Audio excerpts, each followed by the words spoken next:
अस्सलामु अलैकुम वरहमतुल्लाहि वबरकातुहू।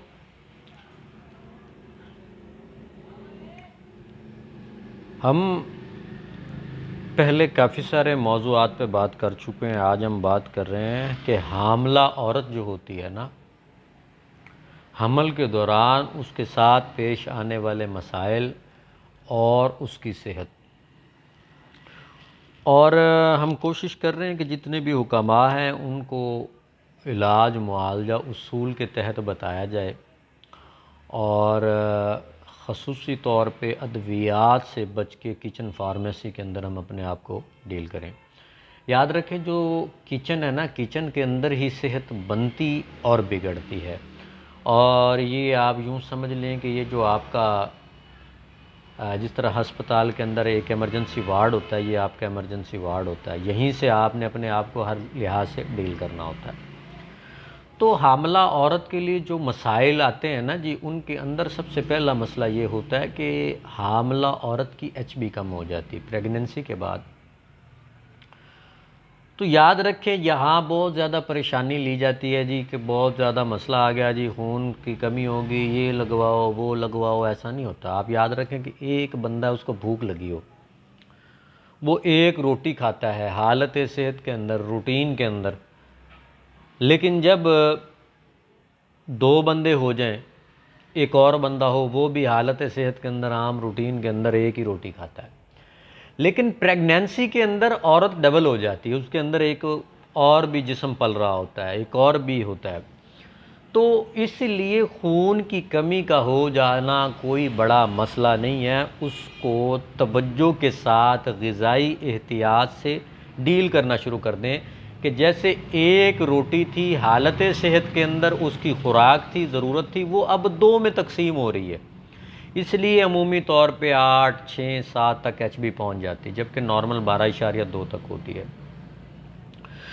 तो ये बज़ाहिर ग़िज़ाई किल्लत का मसला होता है। इसके अंदर हमने इस लिहाज से इसको डील करना था, ना कि हम कोई वो बग़ैर किसी मकसद के वो खून पैदा करने वाले इस किस्म के वो विटामिन शुरू कर दें।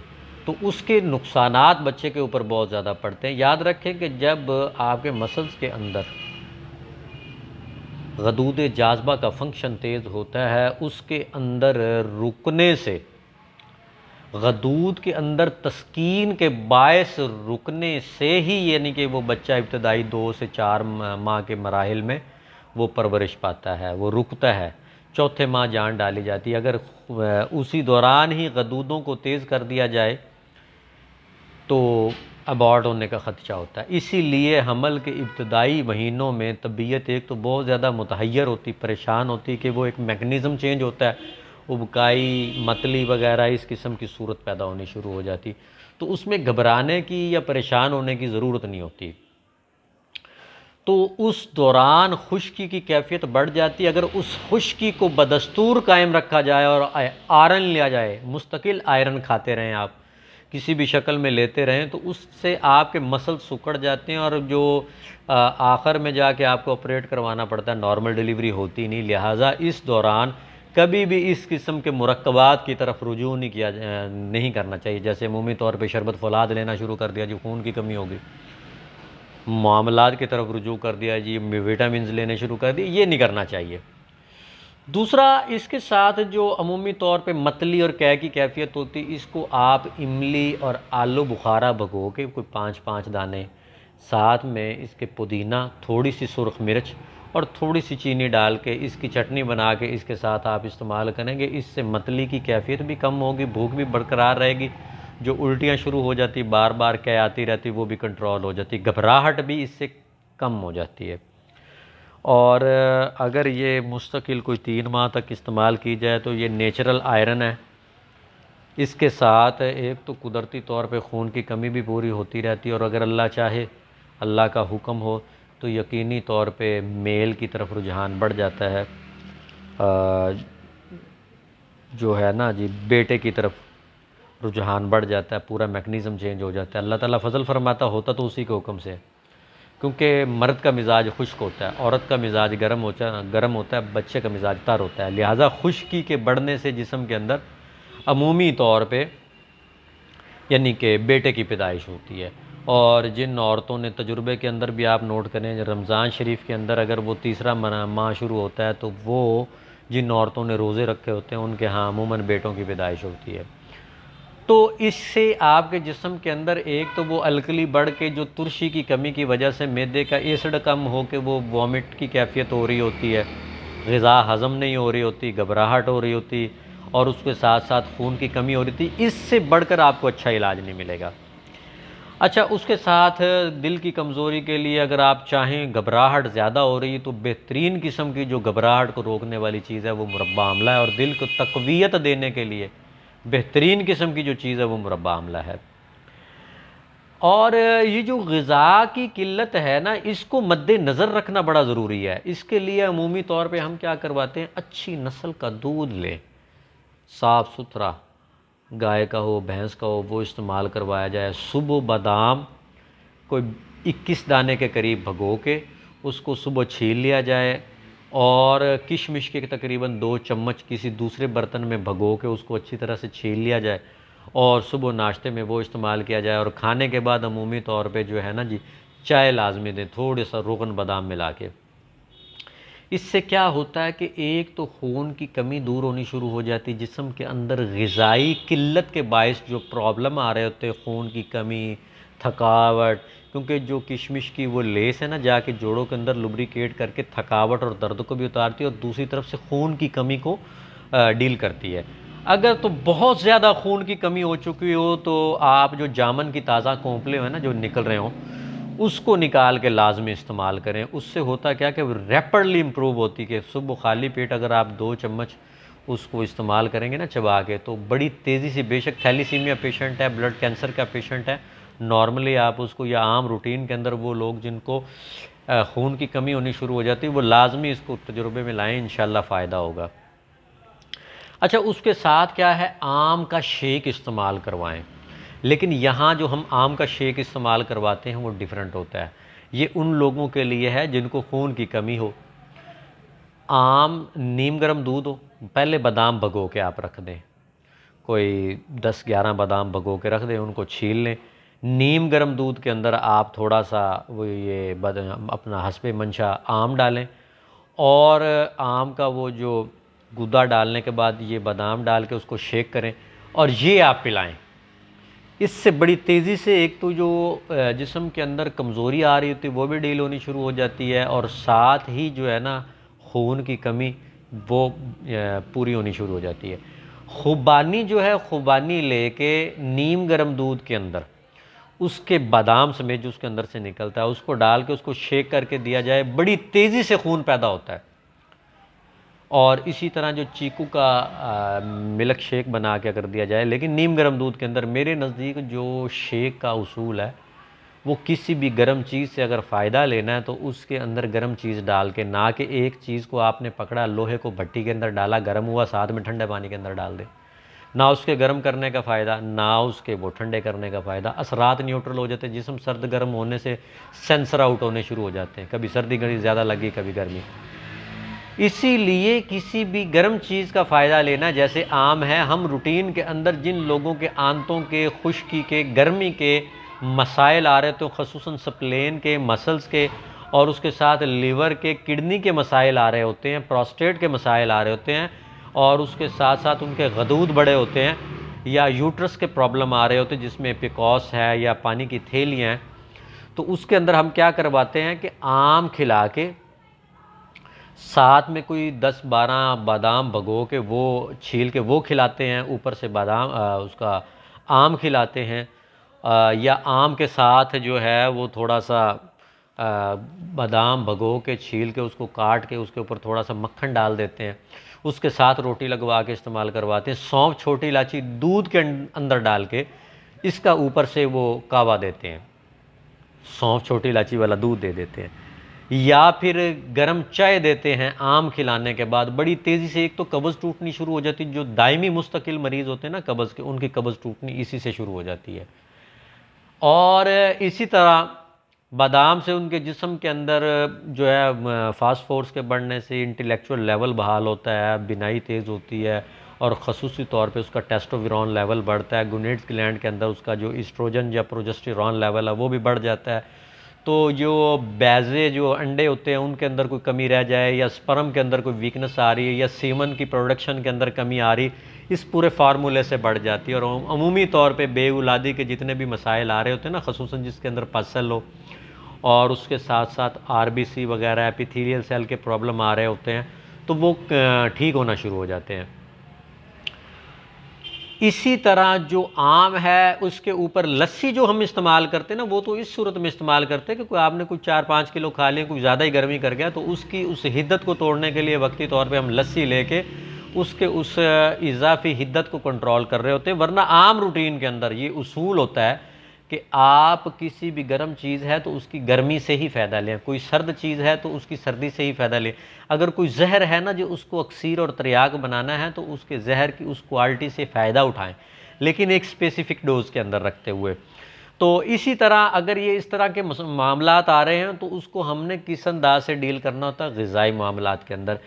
इसी तरह अगर हामला को कब्ज़ होनी शुरू हो जाए ना जी, तो उसके अंदर आपने रोगने बादाम नीम गर्म दूध के अंदर डाल के 1 चम्मच गुलकंद डाल के रात को सोते वक्त लेनी है। मीठा आपने उसको गुलकंद से करना है। और अगर दिमागी खुश्की भी बढ़ रही है तो 5-7 बादाम भगो के छील के वो भी डाल लें। इससे इंशाल्लाह उनकी जितनी भी ख़तरनाक हद तक कब्ज़ हो रही है वो कंट्रोल होनी शुरू हो जाती है। और अगर बाज़ दफ़ा बहुत ज़्यादा खुश्की की या गर्मी की शिद्दत से बहुत ज़्यादा सुकेड़ आ चुका हो, तो सब्ज़ मिर्चें लेके उसको थोड़ा सा कूट लेना है और उसके ऊपर थोड़ा सा देसी घी डाल के उसको तवे के ऊपर भून के या बिरियां करके थोड़ा सा उसके साथ रोटी लगा के खाएंगे। कब्ज़ इससे हर सूरत टूट जाती है।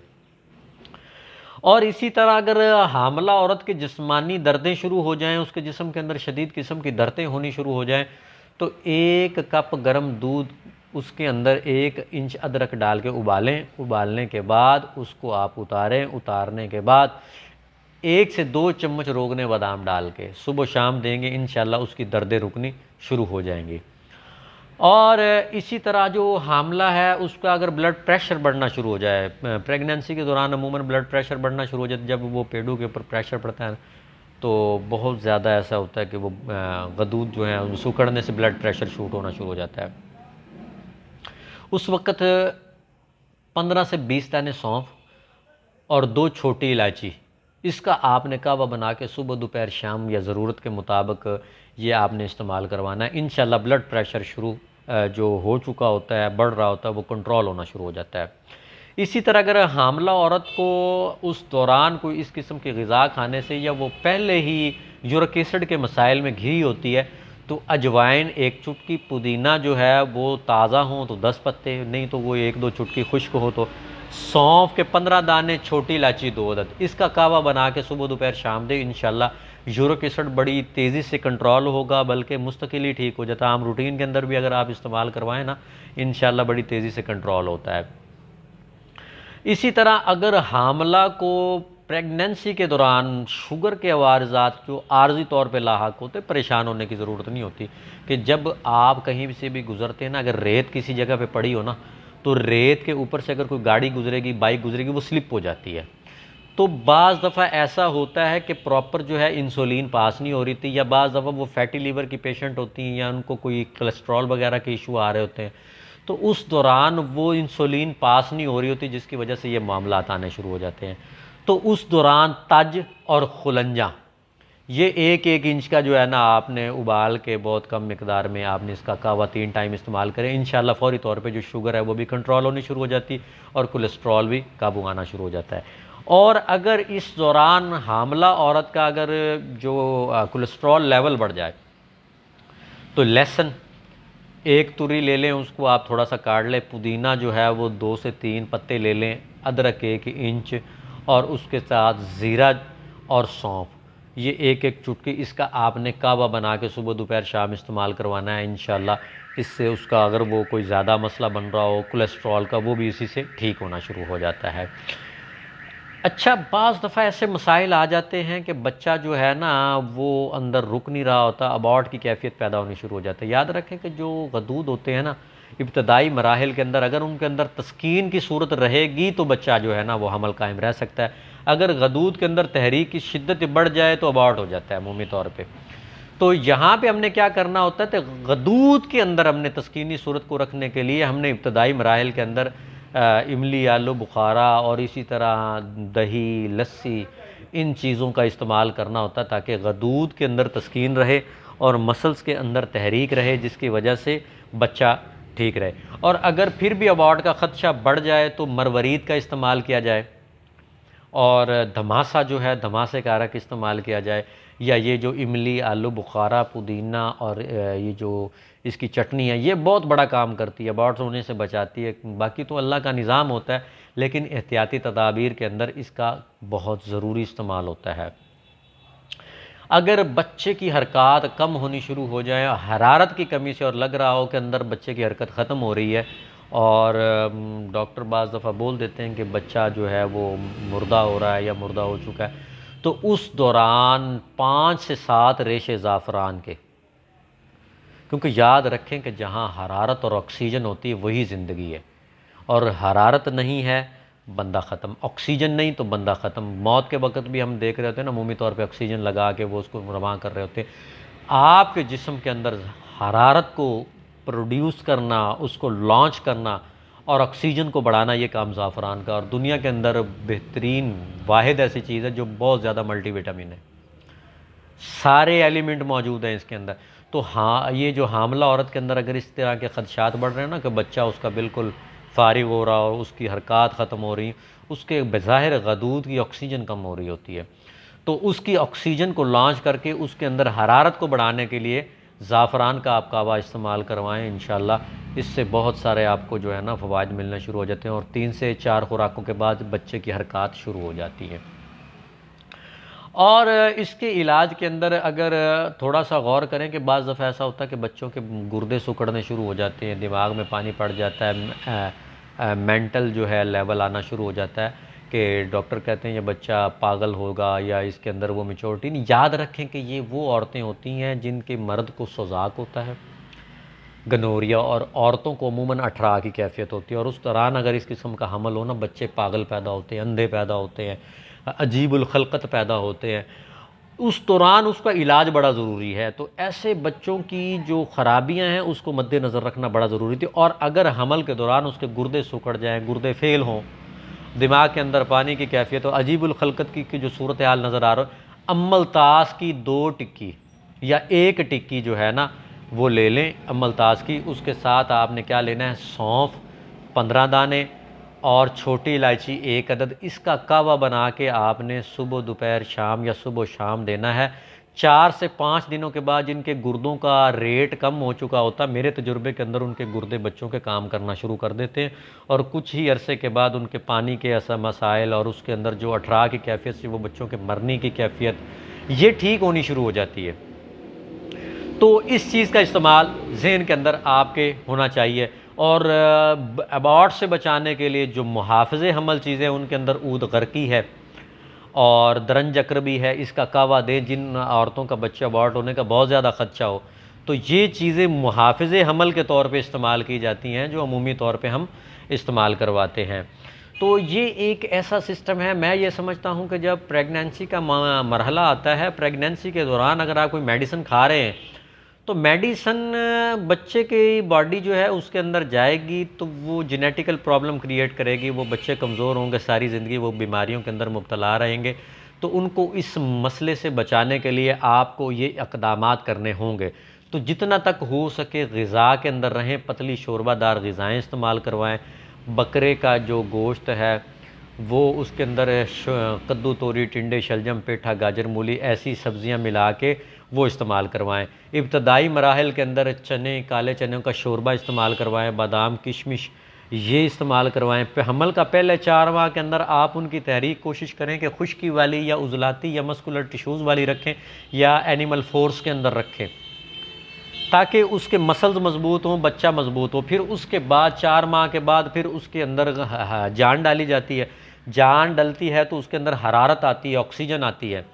तो अगर आप थोड़ा सा कुरान मजीद के अंदर वो पढ़े ना कि तख्लीक आदम के अंदर कैसे किया गया कि उनको मट्टी का यानी कि पुतला बनाया, पहले वो गारा लिया, पानी डाला, खुश्की दी, उसके अंदर मिट्टी डाली, फिर उसके अंदर रूह फूंकी गई, हरारत डाली गई तो वो चलना शुरू कर दिया। तो उसके बाद उसके जिस्म के अंदर हरारत आती है, ऑक्सीजन आती है, तो उसके अंदर जान डलती है। फिर उसके बाद जाके फिर उसका जो है तहरीक आगे मूव होना शुरू हो जाती है, तो फिर उसका एक्सोक्राइन ग्लैंड जो है वो काम करते हैं, तो वो एक्सक्रीट के मराहल में पहुंचता है, तो बच्चा नॉर्मल डिलीवरी की तरफ आना शुरू हो जाता है। तो यहाँ उसके अंदर अगर आप कुरान मजीद की आयत को देखें ना, सुम्मा खलक़ना नुत्फ़ता अलक़तन फ़ख़लक़ना अलक़तन मुज़ग़तन फ़ख़लक़ना मुज़ग़ता इज़ामन फ़कसौना इज़ाम लहमा सुम्मा अंशअनाहु ख़ल्क़न आख़र फ़तबारकल्लाहु अहसनुल ख़ालिक़ीन, कि किस मराहिल से वो कैसे किन किन चीज़ों में कन्वर्ट होता जाता है, फिर आगे एक जानदार की पैदाइश होती, फिर वो बाहर आ जाता है। तो इन मराहिल के अंदर जाके वो मामलात को डील करना था। दवाई भी इसी तरह उसकी हड्डियों के अंदर सरायत करती हुई जेनेटिकल प्रॉब्लम क्रिएट कर देती है। यही वजह है कि मैं ये समझता हूँ कि जो लोग मुस्तकिल मेडिसिन खाते हैं ना, अगर तो वो अज़दवाजी मामलात को तय करना चाहते हैं जिन दिनों के अंदर, तो कोशिश किया करें कि उन दिनों के अंदर ये इन अपनी वो जो डायबिटिक मेडिसिन है, अपनी वो ब्लड प्रेशर की मेडिसिन, वो ना इस्तेमाल किया करें। जब वो मुबाशरत के अमल से गुजर जाएं उसके बाद बेशक वो जो है ना उस रात के वक्फे के बाद इस्तेमाल कर लिया करें। इससे तो उसके एक काफ़ी सारे जो जेनेटिकल प्रॉब्लम आ रहे होते हैं ना, को वो जो ख़ानदानी बीमारियां हैं वो काफ़ी हद तक कम मिलती हैं, क्योंकि वो जब नुतफ़ा अंदर मुंतकिल होता है उसके असरात बाकायदा जिस्म के अंदर कायम हो जाते हैं, और वही कमज़ोरियाँ, वही दवाई के असरात जो है आपके जिस्म के अंदर आ रहे होते हैं। और अमूमी तौर पे ऐसे हमने देखा होता है कि शौहर को मरज़ था, बाद में औरत को लग गया, क्योंकि उसके जिस्म के अंदर वो असरात जा रहे होते हैं। लिहाजा इन दिनों में आप कोशिश किया करें कि अगर कोई इस किस्म के मराहिल तय करने हों तो इस किस्म की चीज़ों से, इस किस्म की अद्वियात से इजतनाब किया जाए।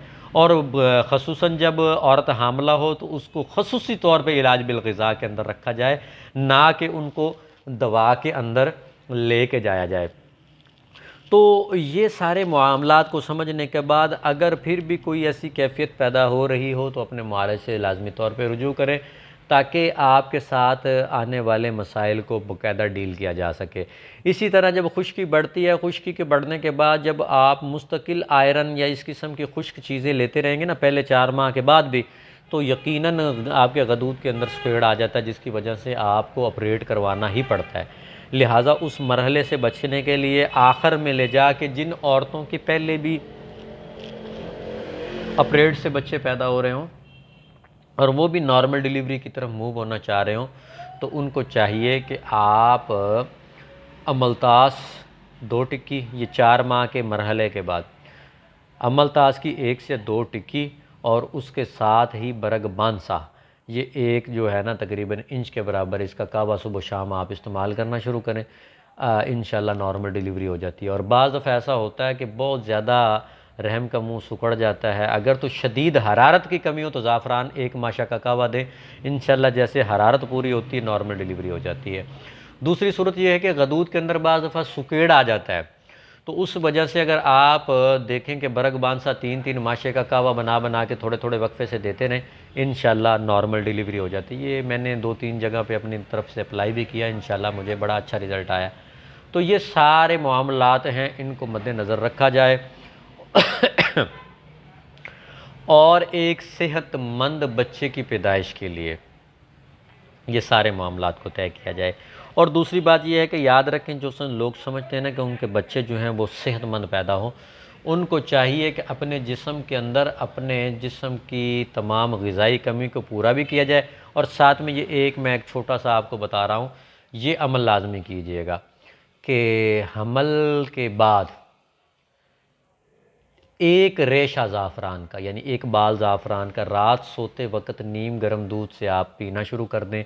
इससे आपके जिस्म के तमाम आयरन, कैल्शियम लेना देना ऊपर नीचे पूरे हो जाते हैं, और आपका बच्चा खूबसूरत और सेहतमंद पैदा होगा, जिसका आयरन भी पूरा होगा, उसका माइंड लेवल भी बड़ा पूरा होगा।